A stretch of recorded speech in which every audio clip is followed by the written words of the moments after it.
प्रमुख राजकीय पक्षांनी प्रतिष्ठेच्या केलेल्या विविध कारणांनी चर्चेत राहिलेल्या विधान परिषदेच्या नाशिक शिक्षक मतदारसंघासाठी बुधवारी सकाळी मतदानास सुरुवात झाली असून विभागातील 90 केंद्रांवर ही प्रक्रिया पार पडत आहे। नाशिकच्या मतदान केंद्राच्या बाहेर किशोर दराडे या महायुतीच्या उमेदवाराचे पैशाचे वाटप करणारा महाविकास आघाडीच्या कार्यकर्त्यांना आढळून आल्याने त्यांनी पैशाचे वाटप करणाऱ्यास पकडून पोलिसांच्या ताब्यात दिले। पैशाचे पाकिटे वाटप करणाऱ्यावर कारवाई करा अशी मागणी ठाकरेंच्या शिवसेनेच्या दत्ता गायकवाड यांनी करत एकच गोंधळ निर्माण केला। प्रशासनाने कारवाई करावी अन्यथा आंदोलनाचा इशारा देण्यात आला। कारण या ठिकाणी शिक्षक मतदारसंघाच्या निवडणुकीमध्ये मतदानाच्या दिवशी अशा स्वरूपाचे लोक येतात आणि त्या ठिकाणी स्लिपा या दराड्यांच्या होत्या, त्याच्यामध्ये पाकिट होतं आणि म्हणून कार्यकर्त्यांच्या लक्षात आलं की स्लिप छोटी असती, त्याच्यामध्ये पाकिट जाते म्हणून त्यांना पकडलं आणि पोलिसांच्या ताब्यामध्ये दिलेलं आहे। आता या ठिकाणी त्यांना पोलीस स्टेशनमध्ये नेलेलं आहे। आमच्या उमेदवाराचा प्रतिनिधी मसूद जिलानी हा देखील त्या ठिकाणी गेलेला आहे आणि त्या ठिकाणी आता निश्चितपणे त्याच्यावर कारवाई झाली पाहिजे ही आमची मागणी आहे। कारण अशा निवडणुकीच्या काळामध्ये अशा स्वरूपाचे खुलेआम पैसे जर वाटत असेल तर अतिशय दुर्दैव आहे। त्या अर्थानं एकच गोष्टीचं वाईट वाटतं की शिक्षक मतदारसंघाची निवडणूक आहे, ही जी काही नवीन पिढी घडवण्याचं काम हा शिक्षक करत असतो आणि या शिक्षक मतदारसंघाच्या निवडणुकीमध्ये जर अशा स्वरूपाचा उमेदवार त्यांना प्रलोभन देणार असेल, त्यांना आमिष दाखवणार असेल तर भविष्यामध्ये काय होईल, या देशाचं काय होईल ही खऱ्या अर्थानं मोठी चिंता आहे। आता कानावर खूप काही आलेले, पैठणी वाटली, कुणी नळत वाटल्या, कुणी पैसे वाटले, असे प्रकार कानावर खूप आलेले।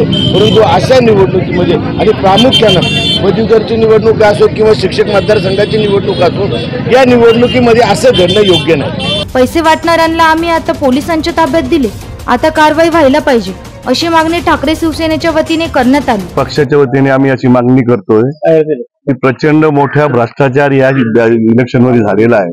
शिक्षक मतदारसंघाला कलंक आहे।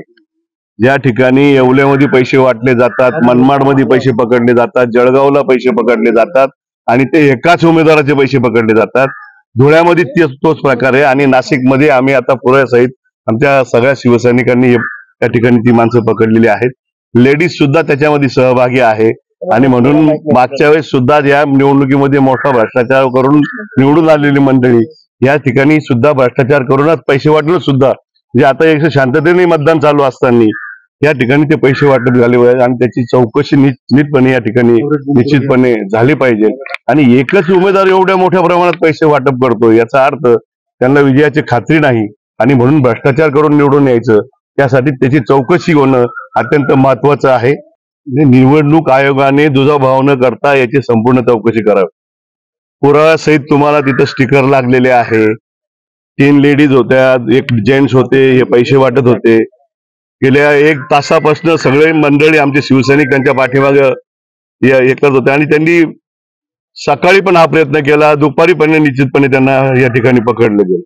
म्हणजे एकाच तालुक्यात नाही पकडलं गेलंय, वेगवेगळ्या ठिकाणी कितीतरी तालुक्यामध्ये पकडलं आणि पकडताना सुद्धा हे किशोर दराडे यांचेच कार्यकर्ते होते, त्यांच्याच पैसे वाटले गेले, याची खऱ्या अर्थाने चौकशी होणं महत्वाचं। निवडणुकीबाबत अशा पद्धतीने निवडणूक आयोग या ठिकाणी आव्हानं करतात आणि आपण जर बघितलं तर आता जो काही प्रकार आहे हा लोकशाहीला लांछनाचा प्रकार आहे आणि शिक्षक मतदार आहेत, शिक्षक विभागाची ही निवडणूक आहे आणि असं असताना सुद्धा आज ज्या पद्धतीचं प्रत्येक ठिकाणी शिक्षक मतदारसंघामध्ये या ठिकाणी पैसे वाटले जातात हे लांछनास्पद आहे।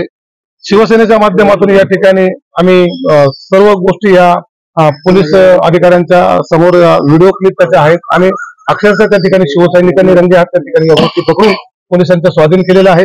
जो प्रकार झालाय होतोय तो अतिशय या लोकशाहीला काळीमा फासणारा आहे आणि म्हणून आम्ही आपल्या माध्यमातून मागणी करतो, पक्षाच्या माध्यमातून आम्ही मागणी निवडणूक आयोगाकडे करणारच आहोत।